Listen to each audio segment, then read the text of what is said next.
బండి సంజయ్ అంటుండు బీసీలను మైనార్టీలను తెచ్చి బీసీలలో ఎట్లా కలుపుతారని. నేను సూటికి వేదిక మీద నుంచి బండి సంజయ్ గారికి కిషన్ రెడ్డి గారికి నేను సవాల్ విసురుతున్నా. మైనార్టీలను రాజ్యాంగ పరంగా 1960 నుంచే నాకు తెలిసి బీసీలలో బీసీ రిజర్వేషన్లు పొందినరు. ఇవాళ దూదేకులు కానీ తురక చాకలి కానీ తురక మంగలి కానీ ఇట్లా 29 కులాలు బీసీలు ఇవాళ మైనారిటీలు బీసీల రిజర్వేషన్లు పొందుతారు.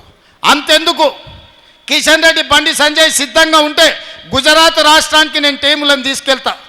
నరేంద్ర మోడీ గారు 12-13 ఏళ్ళు ముఖ్యమంత్రి ఉన్న గుజరాత్లో ఇవాళ ముస్లింలు 29 కులాలు బీసీ రిజర్వేషన్లు అనుభవిస్తున్నారు.